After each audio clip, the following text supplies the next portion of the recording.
Well, thank you for coming to work, and thank you for being willing to share this presentation, Art in the Garden. You know, I've seen this presentation a few times and I never tire of it. You're always changing it up, so thank you so much for that.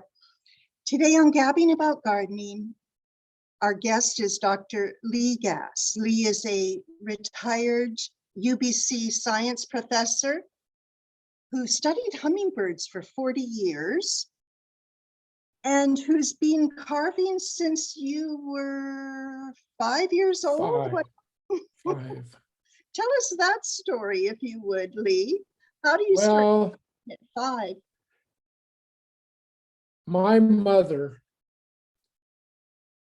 and I, in the mornings, we would sit on the back porch, spread out some newspaper, and carve ivory soap while she was having her 12th cigarette of the day and the 3rd pot of coffee. And we would carve this soap. And with my little tiny hands, I couldn't control the paring knife very well.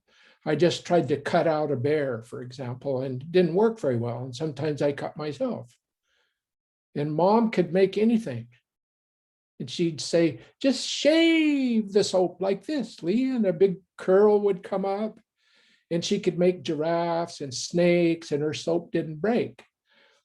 And so we did that for several years. And then one day she said, you know, there's a kind of rock up on the hill that you could carve.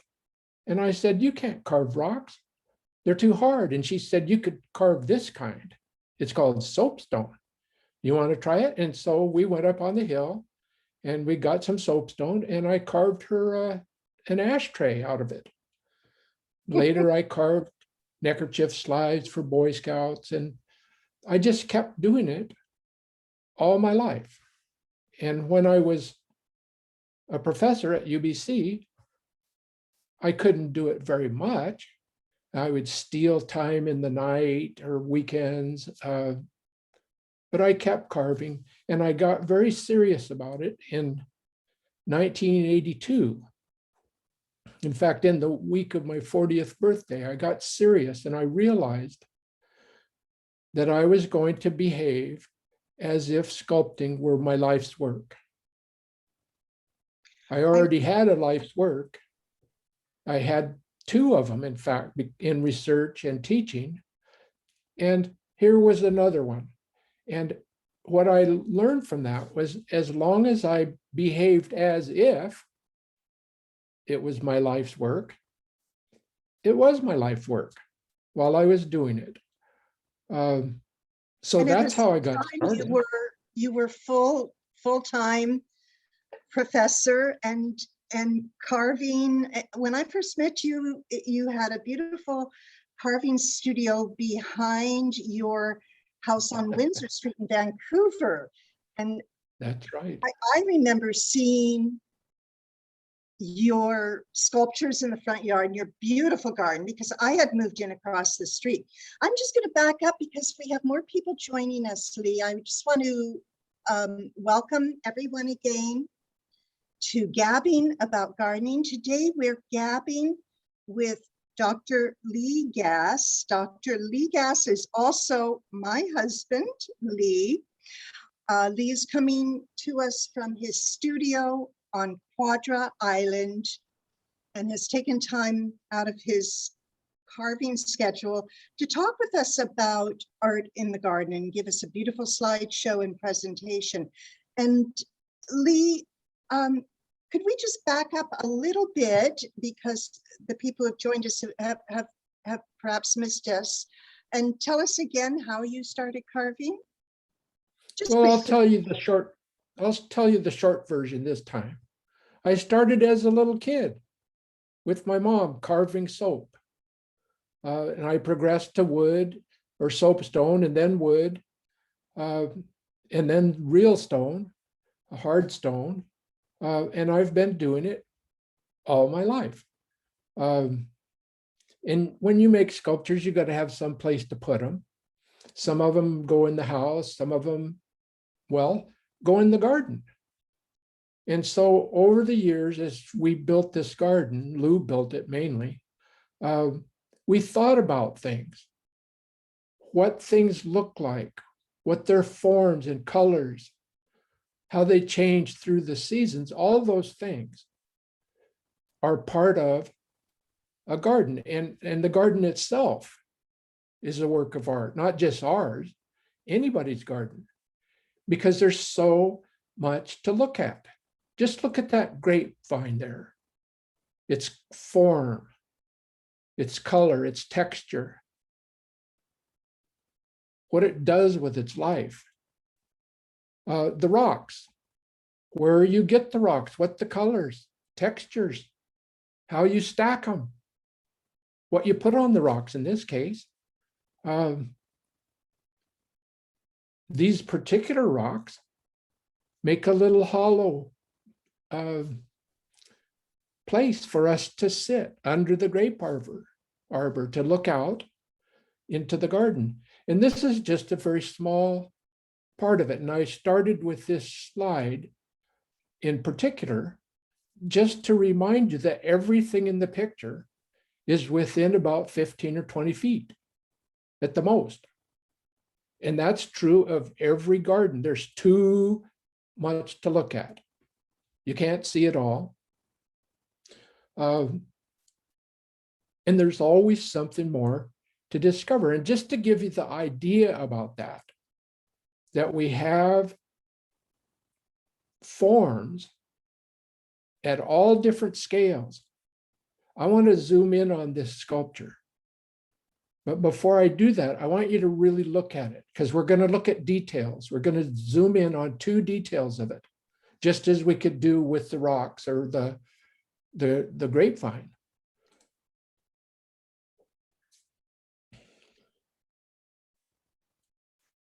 And Lee, you said you're comfortable with people asking questions as we go. Sure. Great. Sure. And I'm inviting people to also drop their questions into the chat room if they don't want to unmute, but you're all welcome to unmute and ask Lee questions as we go along, or just drop it in the chat box and I'll call on you when there's a little break in Lee's presentation. So once again, thank you to Gabbing About Gardening. Lee Gass is just starting his presentation on art in the garden. I want to remind everyone that Gabbing About Gardening is based on the gift economy. It's purely by donation. I'll put an address in the chat box where you can contribute if you like. So thank you again, Lee, for being with us, and I'm giving it back to you to proceed. Okay, so what we've done here is zoom in on a sculpture, and you may not have noticed these details before. If you look on the left, you see that I found this boulder on the beach covered in barnacles. It still has barnacles, and the barnacles have their own form, their own structure, their own beautiful arrangement on that rock that they set up a long time ago, and they're still glued to the rock. On the right is texture that I produced in carving the boulder. And all of those things, and in fact, all of those things on all of the plants and rocks and other things in your garden are there for you to enjoy. Sometimes sculptures are bigger. And I don't know when you see these things, because mine's change fast and yours change slow. That changed really quickly. That was good. Okay, good. So this one I carved out of 1 ton of basalt from Eastern Washington. It was a commission for a grieving mother whose child had died in an accident. And I wanted something that felt protective. I wanted to feel a little bit like a mother cradling a child. And it's a very simple structure. If you look on the left, well, either way side, you see that at the center of this sculpture is 3 spheres, and that's all. one big black sphere carved directly in the basalt up here, a little bit smaller sphere of bronze below it, and an invisible sphere in between them that took a spherical bite out of the bottom one. And what I really like about this is that the top surface of that bronze sphere is reflected in the stone one. And the thing about that is how it reflects depends on where the sun is. And the sun changes hour by hour by hour, all day long, every day of the year. And it changes in a different way each day as the seasons change. So what that means is built right in to this work of art and built right into your garden is all those variations that occur with the passage of time. Hours, days, weeks, months, and years. And that's a big, big thing for us in helping us experience our garden, help us create the garden, and helping us change it. Did that one change too? It hasn't changed yet, Lee. Well, okay, I'll start talking about it anyways. Now it has. Sometimes sculptures are big. I carve them at my studio, and then I have to use extraordinary measures to get them in place in people's yards. It's a thrill to do that, and it's always a challenge, and it's a wonderful experience to receive the feedback of people who include art in their own gardens.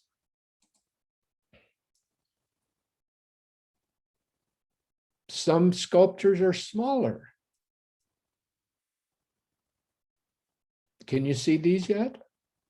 It hasn't popped up yet. There's just a little bit of a lag, but it will come on. Now this is Borneo Man, as I recall, and a dear neighbor installed that at her place. Oh, there, that it changed now. Wow, nice. Okay. Yeah, that other one used to be called Mahogany Man because the granite was marketed as mahogany granite. It's from the Dakotas. But the person who bought it had seen large sculptures in New Guinea, in Borneo, I mean, and she loved them and she wanted to have that feeling of those big faces in her yard. So she bought that sculpture and changed its name to Borneo Man. Here are more rocks. This one in the foreground, I picked up off the beach. And it looked a little bit like that. I just hollowed it out a little bit.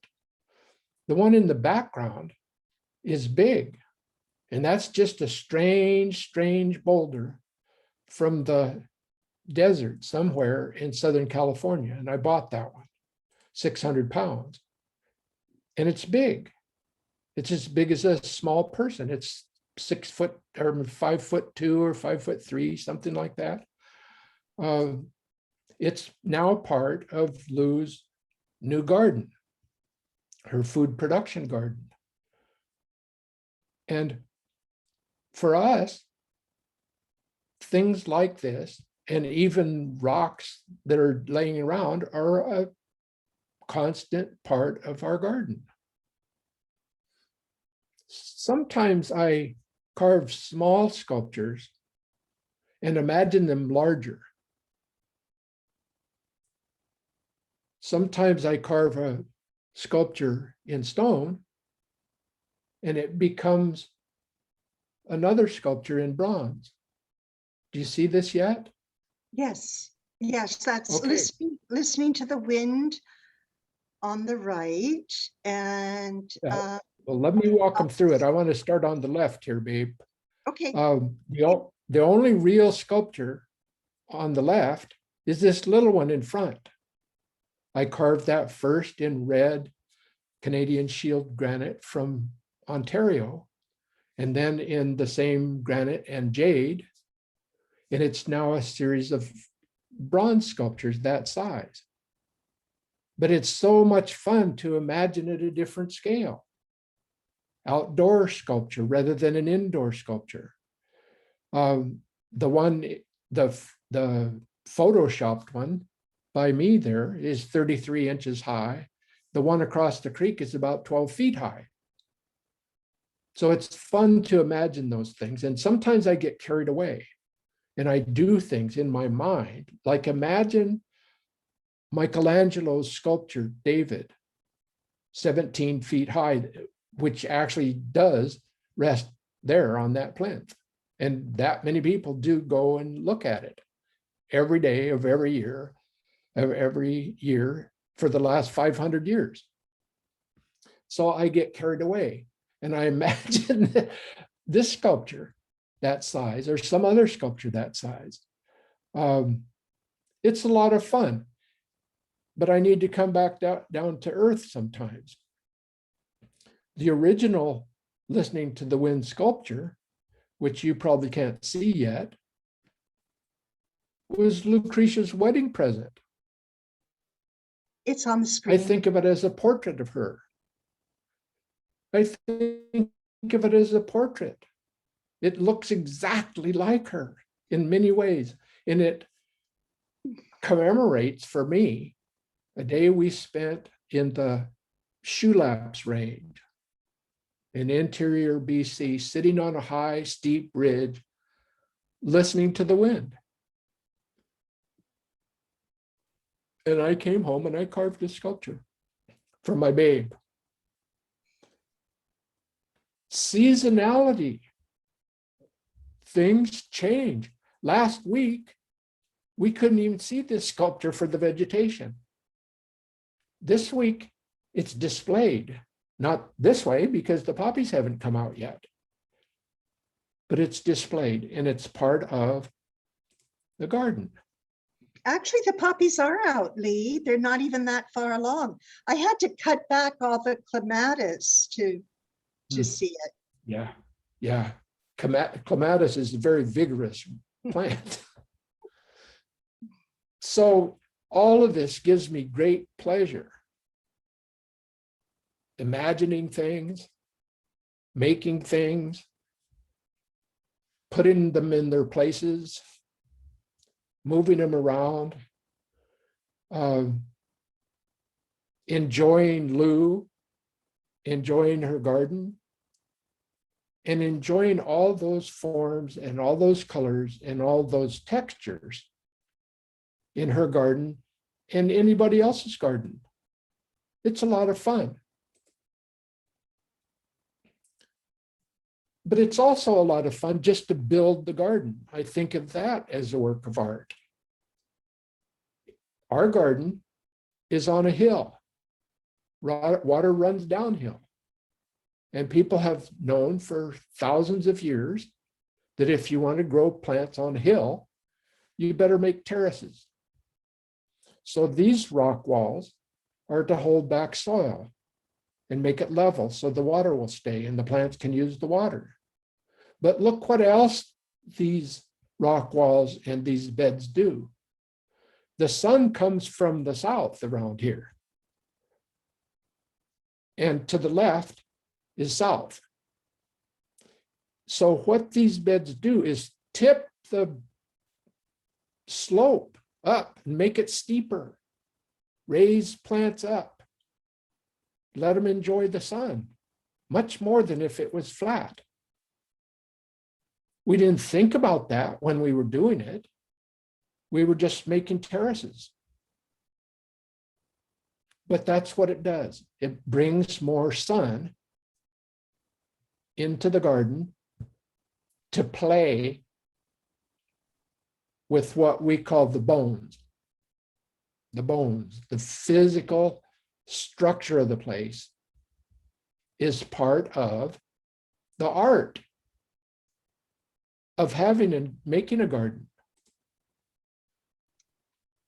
making other things, making arbors for the grapes, making arbors for roses, positioning benches, positioning large and small plants in relation to each other. And again, textures and colors and all those things that make up what it's like to be there in environments like that. Now, those roses are just starting to come out in the picture, and they're just starting to come out right now too, aren't they? And it really, really does change. There are many beautiful things in the garden, and one of them is the gardener. When that slide comes up, you see her there under that rose arbor, doing her thing. And she does it from dawn to dusk. Every day she's on Quadra, and she does it from dawn to dusk every day she's on Cortez. That's pretty much it. You see that picture? Yeah. Okay. Now, even outside the garden, that's all part of the scene. It's all part of the scene. And in the case of this slide, even a pile of wood chips has a shape and a form and a color and a texture that really does a lot for me when I look at it. And those chips are mainly from about 6 hours one day, last week. Almost 3 cubic yards of chips we chipped and then transported here. And so the experience for me, shoveling those chips out of the trailer, was amazing, because I knew I was making something that should be easy to get with a shovel and a wheelbarrow to take to the garden. But I was also, with the shovel, making a shape. That's what I do all the time. I just make shapes, and if I'm not making them, I imagine them. So that's part of it for all of us. And it all changes throughout the season. Well, throughout the day and throughout the seasons, all the way around every year. And I've arranged some sculptures here in a winter view just to remind you that things change so much from season to season. Can you see this one yet? Yeah. With the birds? Yes. Okay. In the middle is just 3 different views of the same sculpture in our garden, and 2 other stones. The one on the bottom right sat there right there for about 3 or 4 years while I decided what to do with it. And it became a sculpture that I call the Granite Madonna, and you can see a video of that sculpture rotating in a field of laser light on my website. So this is just winter, but there are many other seasons.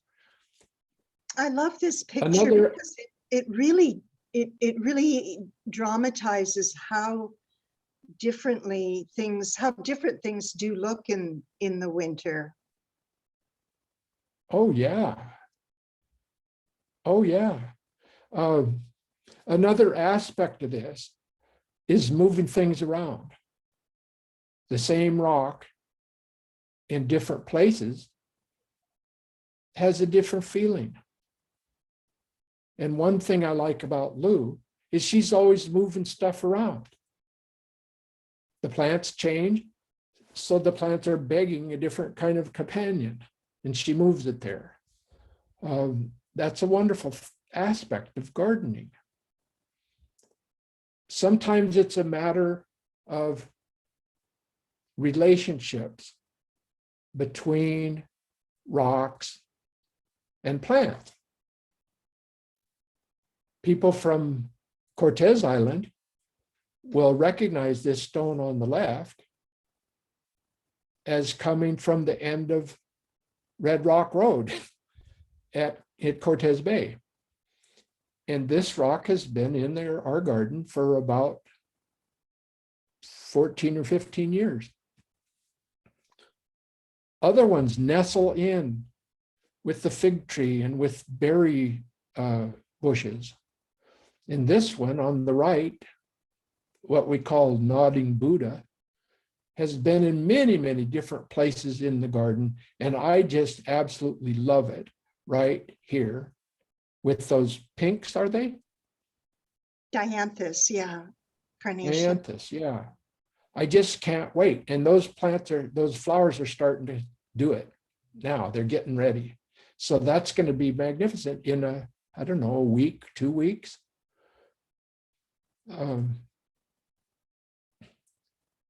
And again, you get to see things at all different scales. You just take your time, notice things, and look at them. Having some art in the garden helps you do that. Now, this piece of bronze, I'm looking on the left now. Have that picture quite yet, Lee. Okay. The bronze photo hasn't shown up yet. Okay. Well, I carved a sculpture in orange, bright orange, translucent honeycomb calcite. And then we made a bronze series of it. And here's one of the bronzes in the garden with lupins and irises. Can you see it now? Yes. Okay, and now the point about putting this sculpture in is it isn't just a matter of art interacting with plants and with the bones of the place. It's that animals are interacting with the sculptures.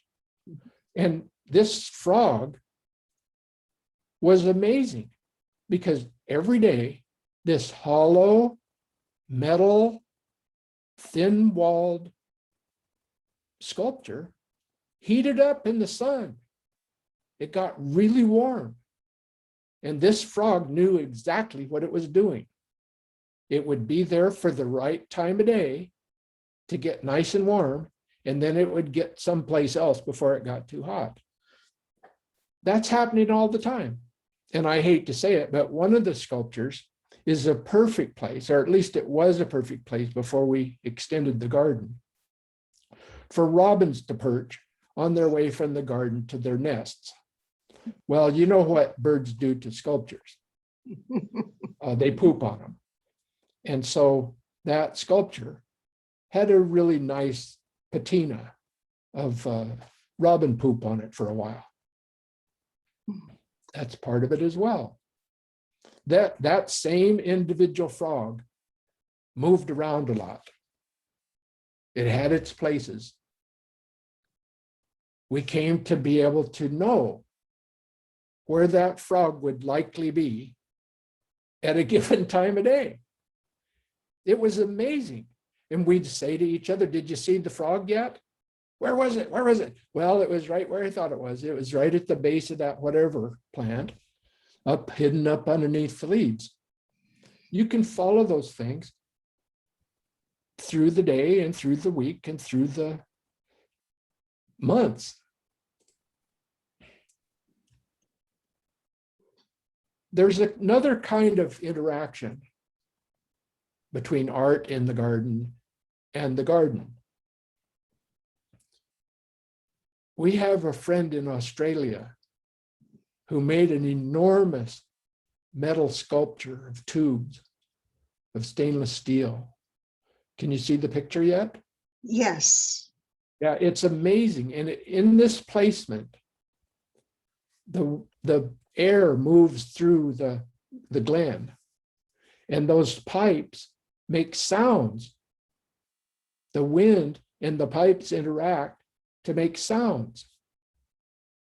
And when Terence came here and talked about that sculpture sitting in our living room, I said, well, because I'm a biologist, right? And I said, what did the birds do? How did the birds respond to the sounds? And he lit up. He said, I wasn't expecting this. But the birds in that forest interact with that sound, with the sounds of that sculpture. They don't go to the sculpture, but they sing to it and they sing with it in ways that are different in other parts of the forest.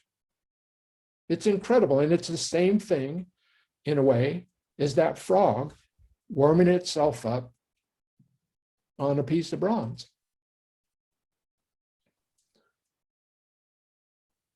Another kind of sculpture,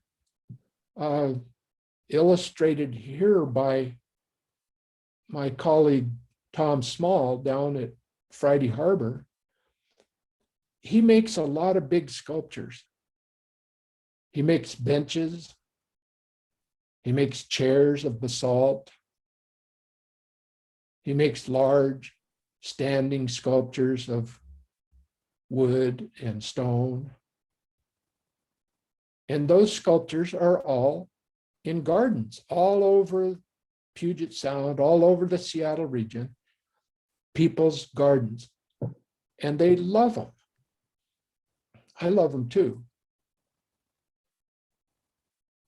Moving to a little bit different scale, the Japanese American sculptor, Isamu Noguchi, he made whole rock gardens embedded within gardens in various cities in the world, incorporating his own sculpture into these rock gardens and incorporating those into the plant gardens.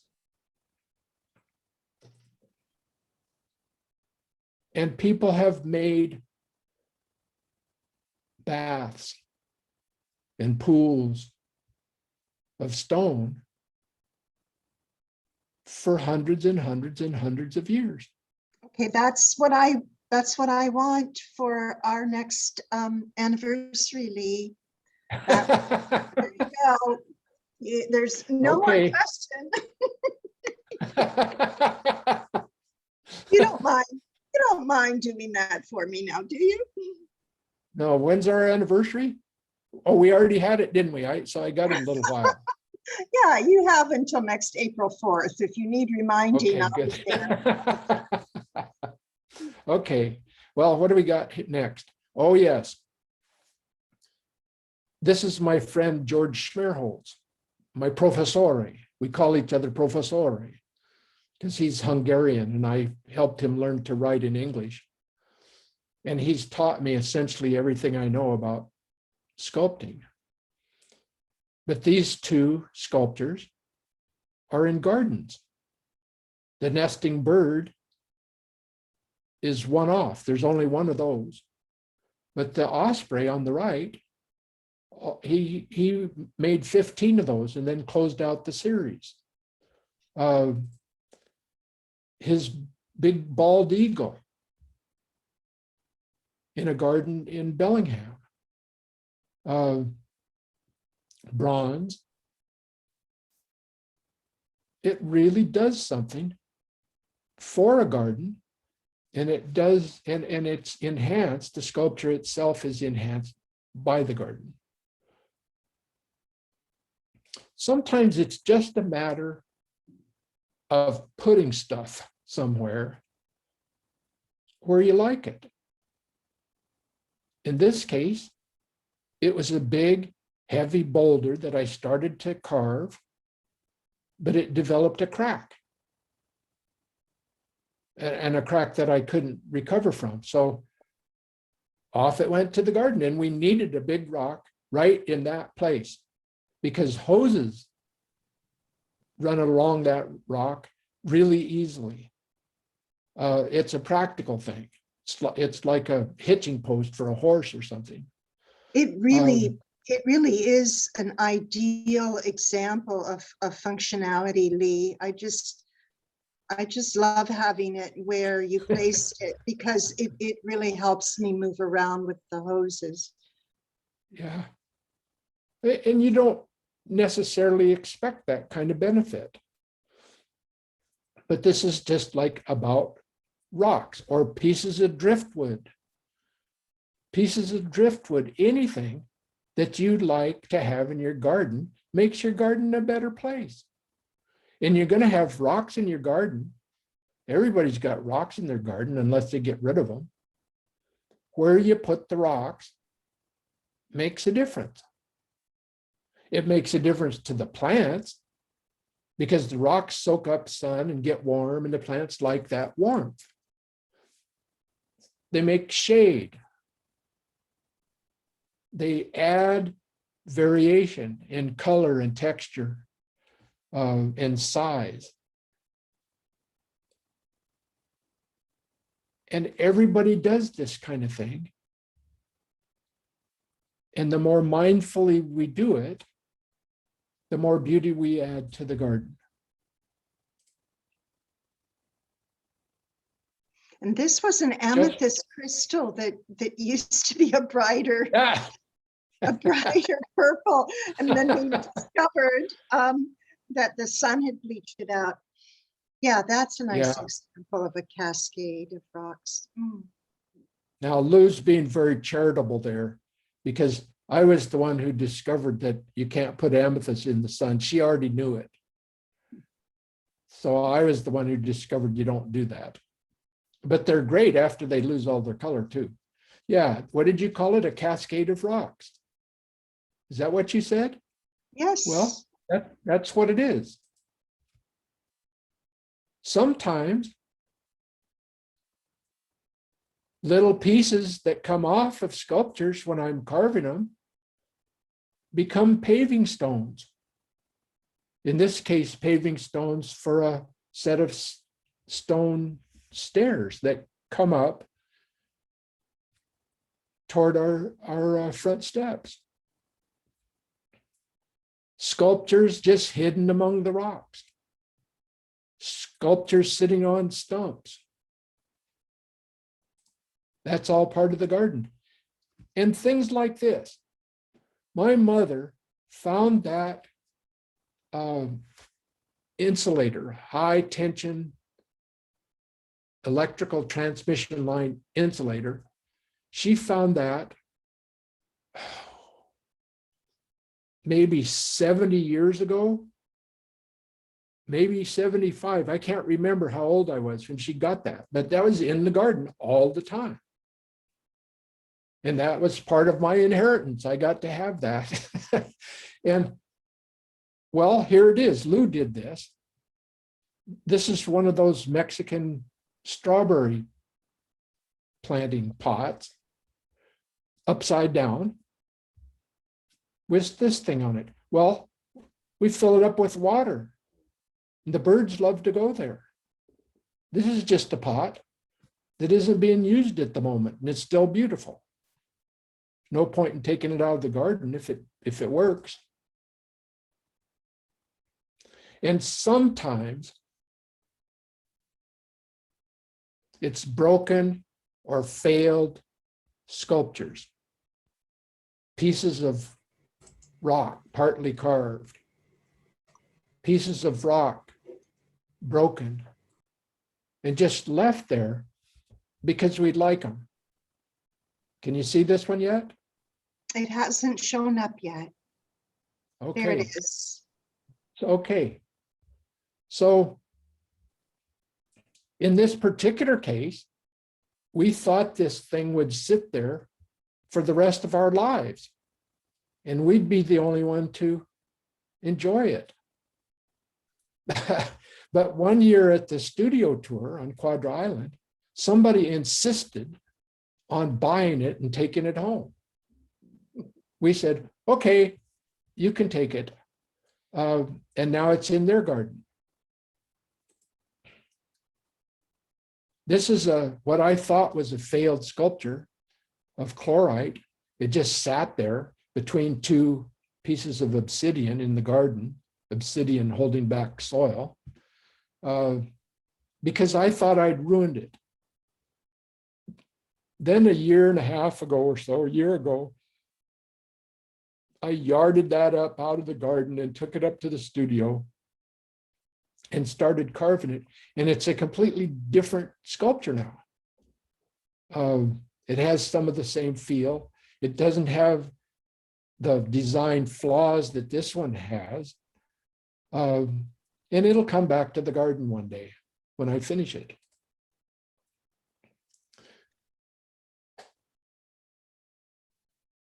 Now, this one's getting pretty close to the end of the pictures, and I'll start talking about it. This is from the Brook Green Gardens in the Carolinas. It's a big, big, big sculpture garden, and they have alligators. They have alligators in the water there. And can you see the sculpture? Yes. I think this sculpture is absolutely wonderful. I love it. It's like this thing keeps the alligators away. You come up here and this is what's going to happen to you. That's a piece of limestone. And look what size it is. Those are they're bricks down there. So it's not a big sculpture, but it's plenty big to scare off alligators. Well, that's what I think anyway.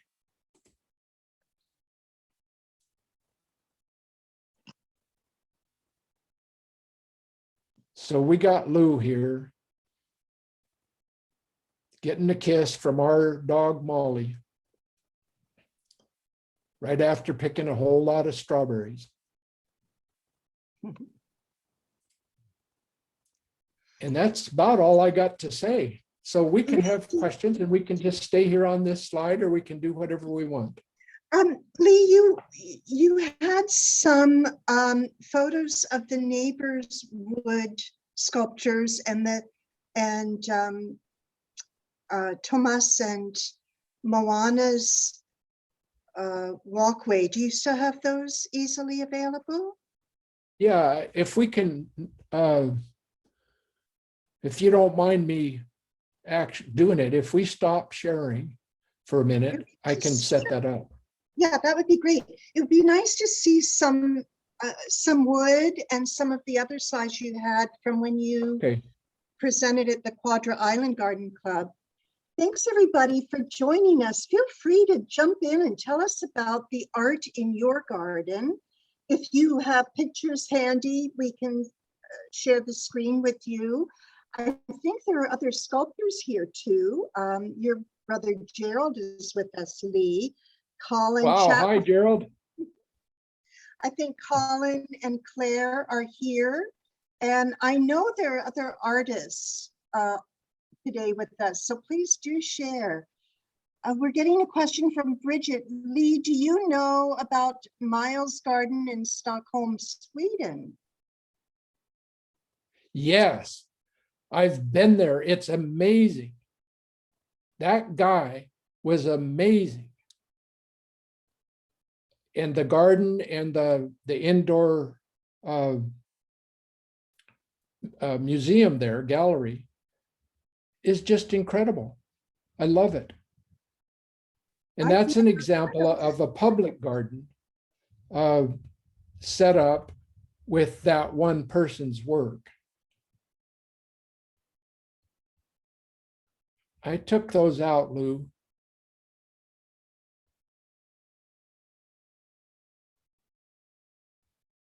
So, Bridget, if you don't mind unmuting and telling us about your experience of the sculptures in that garden, that would be great. I've never been there. Hi. Yeah, Hi. it's Lee's talk is reminding me of, it's actually called Millis Gordon with a proper Swedish accent. Yeah. Oh, okay. We lived very nearby when we were in Sweden for about 3 years. We lived very nearby. So it was a place to go to and just stand in awe of his sculptures. And they, Oh, yeah. well, you've seen them, Lee. They're massively big, most of them. And he's got them in the garden, and also you can see inside as well. I can't remember his dates or anything like that, but it's an amazing and wonderful gift to Stockholm, his work yes. that he did. Yeah, yeah. Yeah.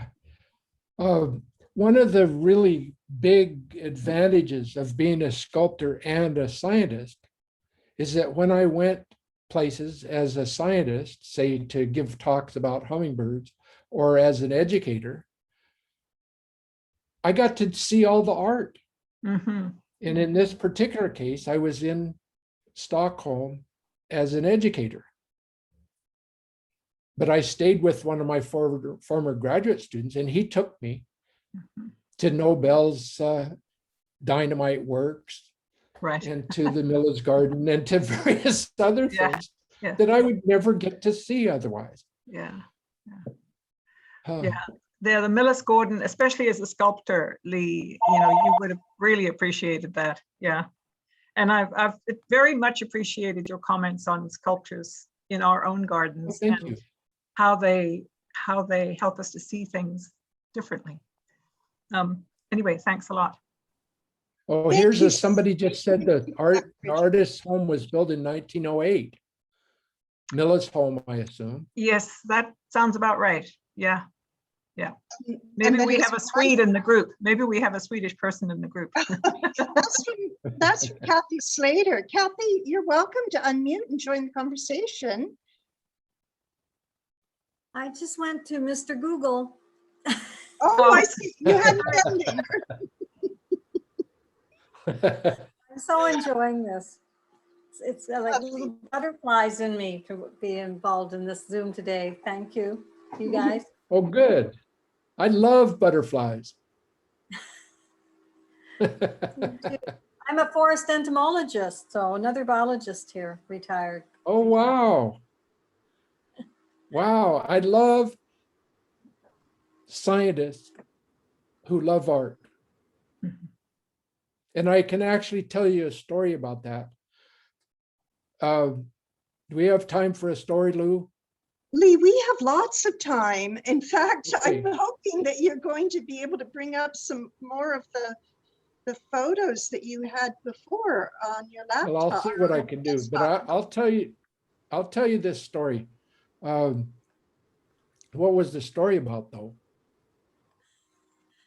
It was something Scientists who love art. Scientists who love art. Oh, yeah. Okay. So when I first came to UBC, I was a closet artist, right? Because scientists don't do art. And people knew I was doing it, but I was sort of sneaky about it. And I didn't really advertise the fact that I was an artist. And one Christmas, I went to lots of Christmas parties. And, and one night I would be my friend, the scientist, with a bunch of artists. And I would learn that I was cold and calculating, and I didn't have any feelings. I was just sort of a thinking machine. And the very next night, I would go to a party as my friend, the artist. And I would learn that I was a flake. You couldn't trust anything I said that I was going to do. It was amazing. But one time I just said, I've had enough of this. And I had a coming out, literally a coming out in 1 week. I gave a big talk about art and science in the biology building at UBC. I gave a bigger talk about a related subject in a bigger venue at Simon Fraser. And I had a sculpture exhibition in the biology department at Simon Fraser. Well, it was an amazing experience because I wasn't quite as bad as I thought everybody thought I was. It was okay, right? Well, the magical thing that happened is from that second onward, every time I went someplace as a scientist, and it didn't matter where it was, people would come sneaking up to me usually at dusk, always alone. And they'd say, I understand you're some kind of artist. And I said, oh yeah, I carve rocks. What do you do? Nothing. They always said nothing. And I said, I don't believe you. What do you do? And they went, well, I used to do it before I went to graduate school. I used to do it before I was a prof, but I don't do it anymore. And I said, where do you hide it?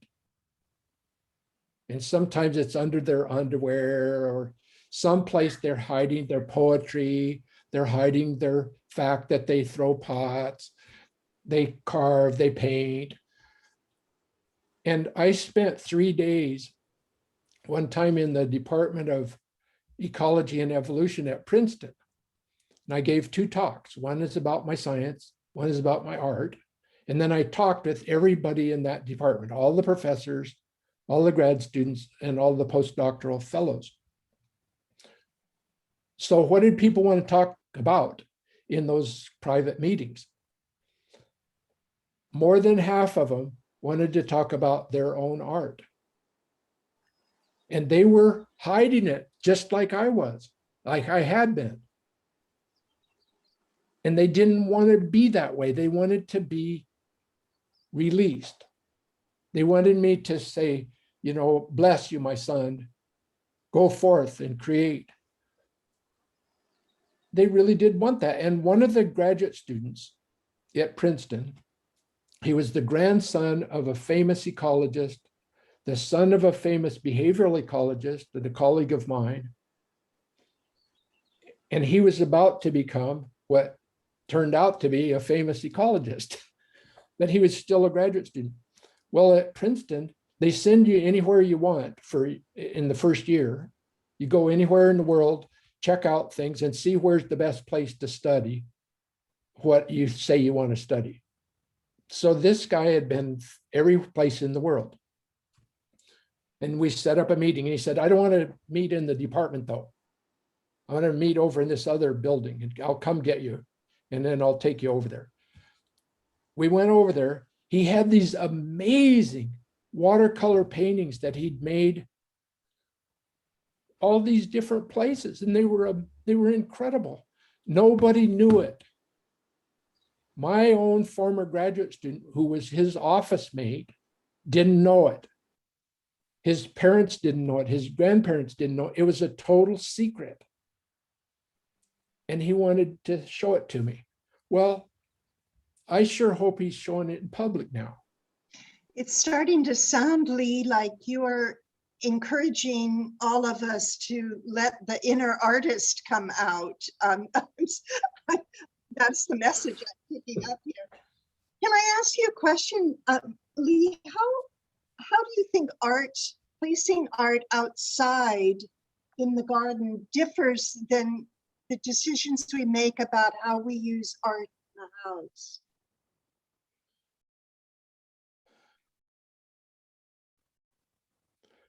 I guess I see those things as more similar than different.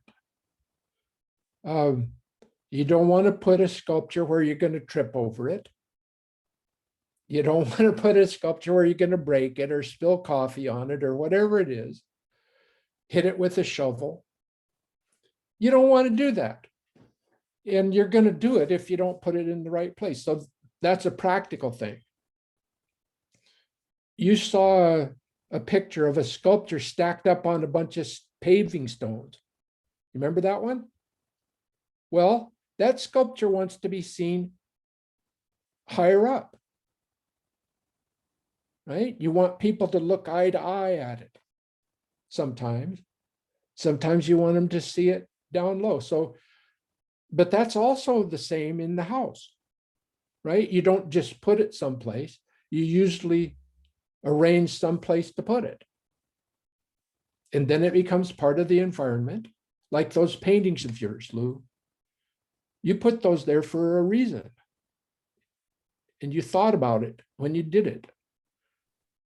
And you saw how those 2 paintings interacted with each other.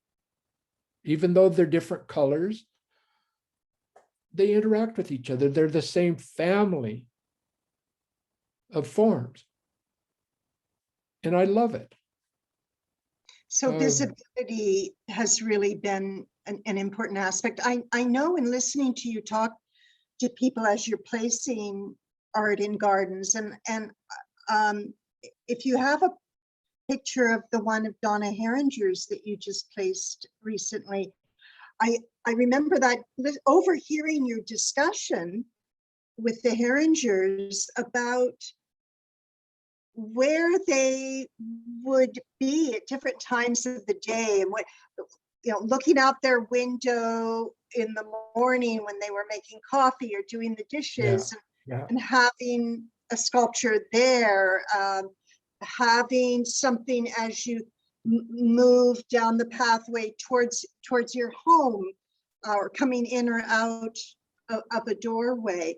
And so, I'm really curious about what other people today on Gabbing About Gardening have in the way of art in their gardens. And it doesn't have to be, and this is what I love about your message, Lee, is it can be a pile of rocks that you have put together, that you have shaped and formed. It can be a beautiful piece of driftwood or a couple of pieces of driftwood. Do you have anything to share in the way of your own gardens that has become meaningful to you? Any particular piece of nature that has become a piece of art in your garden? We'd love to hear what you're experiencing. Kathy, you're nodding your head. Do you have a story? Yes, all my broken dishes go out to the garden, stashed this way or that. When it's so pretty, I don't want to throw it out. Besides, it adds to the landfill. Yeah. And of course, rocks from the beach that are too beautiful to leave there. Yeah, here's Johnny, husband, passing by. Hi. John? Hi, he says, heading outside Hi. to that garden.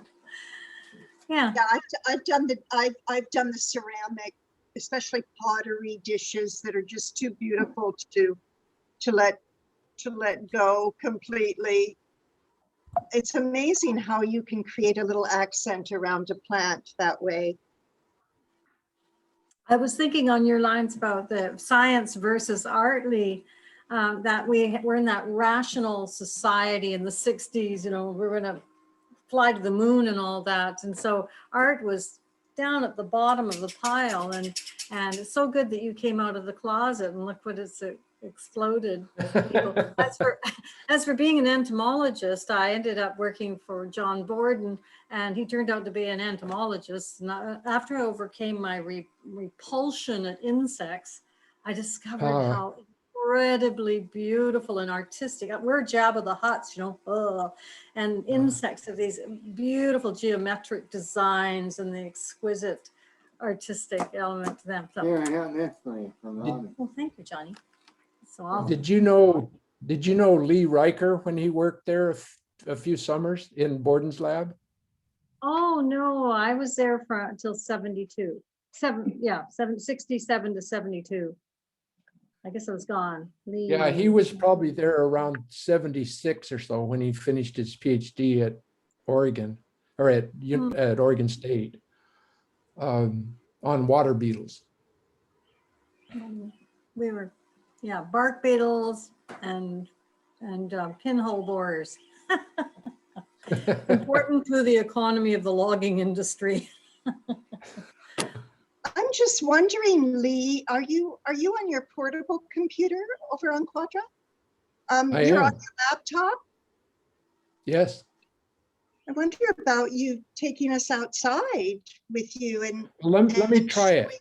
showing and walking through and showing us your studio, but also the cedar piece and how you found that in the Okay. neighborhood. Okay, let's We cross our sharing? fingers. We're not sharing screen though, are we? Yeah. So, Oh, no, I can turn that off. I need to go on my desktop here, I think. Oh,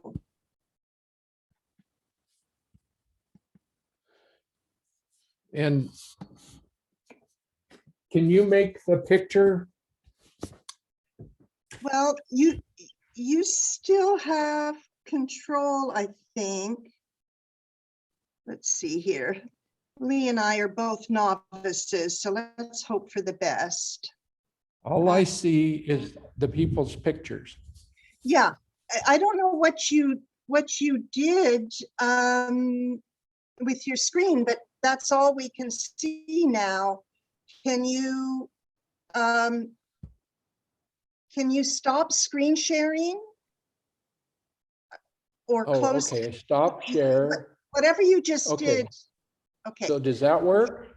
yeah, now take us outside, and if we all Well, you wanted to adjust, see stuff inside. if everybody You clicks on speaker view, I think you will be able to see what Lee is going to show us.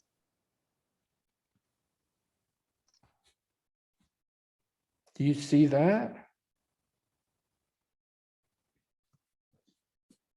Somehow we need to get my, Yes, Lee, we are seeing it, but I'm going to stop talking because every time I talk, then I become the screen. So I'm turning it over to you to be the Okay. only one talking, and you show us what's going on, and I'll just let you know if you go out of range, okay?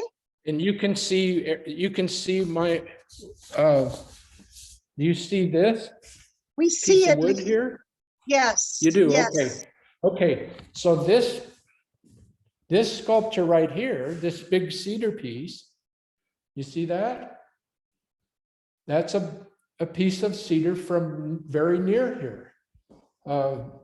And I carved that. I'm still carving it. And then this piece right here is the part of the tree just above it. This is listening to the wind. You saw the stone version of it before. There are other sculptures. And I'm going to take you outside. Get away from that phone.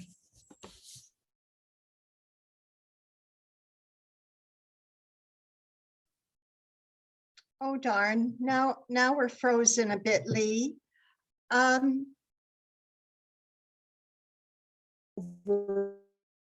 Yeah, I guess you're too far out there. Huh. Okay. What about opening up there? Now we can see you again. What about opening up the big? Oh, actually, we're good now. Go ahead, Lee. I'll shut up. Shall I go outside again? Yeah, let's keep going. You see these rocks? Well, all these rocks have a story. The big one on top there is a big piece of marble from Texada Island. Big piece of granite from Quadra Island. Smaller piece of marble from, calcite. That's honeycomb calcite up there. All kinds of rocks. Columnar basalt from eastern Washington. Big piece of marble from Turkey. And that failed sculpture that I told you about down in the garden.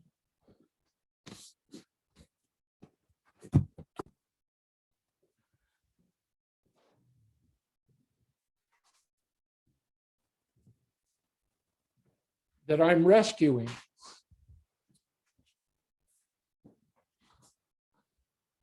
This is my outdoor carving studio.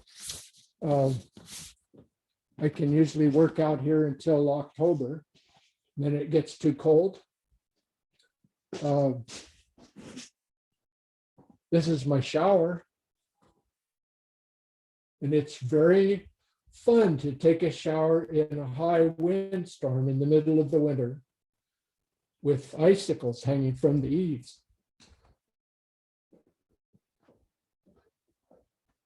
And if you walk way, way out here, and look down the driveway,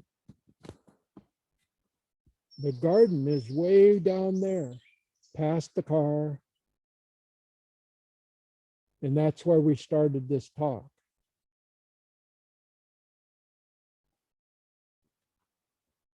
Oh, remember that sculpture that was scaring away the alligators?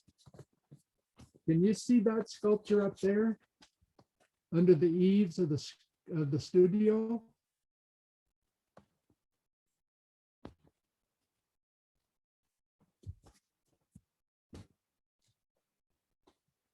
It scares away the evil spirits.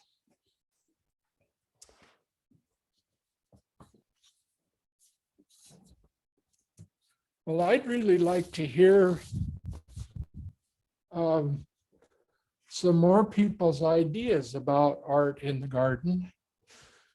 I see somebody has a question here, Catherine. Oh, how do you lift them? Well, what you do is you're very careful, and you use levers, you use rollers, pieces of pipe. You can roll a 600-pound rock yourself, move it clear across the yard. If you take enough time and lever it up on the rollers and put the rollers on boards, you can move it. And Lou talked about that sculpture of Herringer's. That conversation that we had about placement happened at the very beginning, right when Donna said, I want you to make me a sculpture out of that rock. And that rock was about almost 400 pounds heavy. And it was almost that heavy when Steve and I moved it from our trailer all the way down their driveway, through their garage, up over the step into their backyard, down over this bumpy gravel stepping stone place, across the lawn, and then up a ramp and put it on this plinth that Steve had built out of it, built for it. He and I did that together. He'd never moved heavy rocks before. We took our time. But I also have a floor crane, so I can lift 6,000 pounds if I need to. I've never needed to lift that much. But remember that tall sculpture, the one I said was just a big tall piece of granite from the desert in California. While I was carving that, I had to move it. Some days I had to turn it 3 or 4 times in that day, prop it up on wedges. And I used the crane to do that. I'd lift it up and turn it, set it back down again. I don't have to lift very much with my body, but I do have to be careful of my body. So, and my body's getting a little old now. My body's almost 80. So I have to be careful. And one of the ways to be careful is to have a sculpture that you're working on at the right height. So you don't have to use the same muscle group all day long. You can turn it, you can move it up and down, work on a different part of it, use a different part of your body for a while, work left-handed. All of those things allow you to do work that would stress and damage your body without stressing and damaging your body. I should also say that when I'm working, I'm stiff and tired every night. Every night. And sometimes Lou says, let me rub a little bit of this on it. And I'd say, no, thank you. I need to feel this pain. because it's telling me so much about what I've done wrong today. And it'll help me do it better tomorrow. So the only thing that matters isn't how stiff and sore I am at night. It's whether I can shake it off in the morning and do it again. Lee, Well, it's the same with you in the garden. it really is, for sure. And thanks for that little tour. That was actually better than I thought it was going to be. You know, I'm thinking how blocked, for instance, I have been myself when it comes to thinking about myself as an artist, quote unquote. What sort of words of encouragement and empowerment do you want to share with gardeners, especially to start seeing themselves as artists and to start seeing how they can create their own unique art in their gardens without being so judgmental of themselves, without feeling like we have to meet somebody else's standard. What can you say about people just approaching their gardens as an artist? Because I do believe that gardeners are artists in the truest sense of the word. So could you just riff on that for a few moments? Okay. Well, you of all people know that I can't really advise people on how to be confident because I don't know how to be confident. And I never seem to think I'm going to be able to do things before I do them. And I worry about that and I fret about it. Right. And I come down to the house and you say, how did it go? And I say, well, I don't know if I'm going to get away with it. I don't know if I'm going to get away with it. And I'll say that. Sometimes it takes months and months to make one sculpture. I say that every day. Oh, I don't know, this and that. Well, sooner or later, most of the time, she'll ask me, how did it go? And I'd say, I think I'm going to get away with it. So the comment I have to make from that is, I guess it's what Goethe said.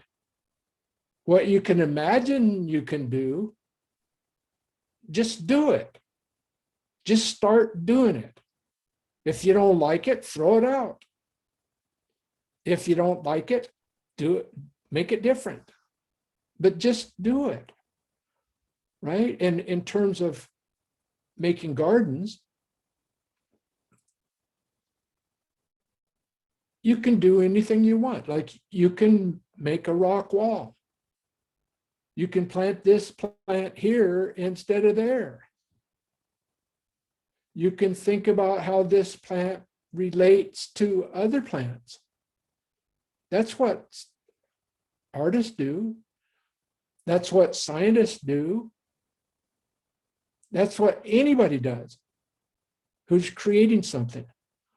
And so, for me at least, it really doesn't matter if I think I'm being creative. I mean, it's totally beside the point whether I think I'm being creative or whether I think I'm good enough. Just doesn't make any difference. Just do it. And there's a sculptor named Mestrovic. He's a Croatian sculptor. And people ask him, like, how do you learn how to carve? How do you learn how to sculpt? And he was brilliant. He said, the only way to learn to sculpt is to sculpt. Right? And it follows from that, the only way to learn to cook is to cook. The only way to learn to propagate fig trees is to try stuff and see if it works. Right? And you didn't know how to do that at first, Lou. And then you said, well, maybe I'll try this, maybe I'll try that. And it turned out layering did it. Bend One those I've branches down and noticed- stick a rock on them. That's Go true. ahead. One thing I have noticed is the value of contrast in the garden. Yes. Not so much Yes. contrasting colors, but just that something as simple as putting stones around, small stones around, just even a piece of wood that we found at the beach. Just to create a contrast and give it a little more definition in place. And then, of course, the other thing is always cutting the grass shorter around that piece, or making sure that it's not competing with weeds or plants that could take your eye away from it. So just the way that where we position things. And I think one of the things I've really learned with you, Lee, as we create art in our own garden, has very much been, where are we seeing it? We're seeing it from the deck? Are we seeing it while we're in the garden? Are we seeing it from the window? All of that kind of thing. We're coming close to the end of our time together, and I'll give you an opportunity to have the last word, Lee, but I just want everybody to know that we will be having a special event in our garden, as long as COVID remains in the reasonable realm, and that we're looking forward to inviting all of you to come and see our art in our garden, and inviting you to share art from your garden on our Facebook page, Gabbing About Gardening Facebook page. Please feel free to post all of your pictures. Oh, that's a beautiful quote. Well, that's good. Oh, good. Thank you. Go ahead and read it out, Lee. I can't see the whole thing. Okay, Gutta says, whatever you can do or dream, do it. Yes. Beautiful word of encouragement from Pixel 4A, whoever you are. We probably know you, but not by that name. So yes, stay tuned for when Lee and I host an event in our own garden, and you will all be welcome. We'll look forward to that. Lee, think about some parting words of encouragement for all of us gardener artists. And I'll just let everybody know that next week we have Mark Winston. I don't think I told you that, Lee. Another scientist, Dr. Mark Winston, the author of a fabulous book called Bee Time, Lessons from the Hive. Mark Winston is one of the world's foremost bee researchers, and a longtime friend of yours, I guess, Lee. That's right. That's right. He biology prof at SFU. So we'll wrap it up now. What are your parting words of wisdom to share with us, Lee? I learned something very important from you one day about your garden. And you said, this is my sanctuary. This is my sanctuary. This is the place where I go to meditate, to be with nature. And that really stuck with me that you said that, because it really is. I can tell when you're there. And so I guess my words of wisdom is pretty simple. Make your garden a place of sanctuary. Make it a place that you love to be, and make it a place that not only grows things that you want to grow there, but is beautiful. The plants will do it for you at the plant level. Your job is to decide where the plants go. So just as you say, well, my version of it, get down and get dirty. Beautiful. Thank you so much. Would anyone else like to share anything before we say bye-bye and we meet again next week? Just unmute Just keep yourself. showering off that rock dust too, Lee. Yeah. Sometimes you have to before you go to the house. That you do. Thank you very much. Thank you. Bye. Thank you, everyone. Please join us again next Okay, week. got Oh, yeah, Helena. yes, Helena's. Oh, hi, Helena and Tony, and everybody who joined us today. Thank you so much for joining us. We look forward to seeing you next week, same time, same place, with Dr. Mark Winston, and he'll be talking about his book and giving us a slideshow all about bees. Take care. Now go outside and get dirty. Bye-bye, everybody. Thank you, Lee. Thank you very much Thank for you. putting this together. Okay. See you next week. Bye-bye. Thanks from Seapister Road. Bye, Ray, Grout, and Diane. Thank you. Bye, everybody.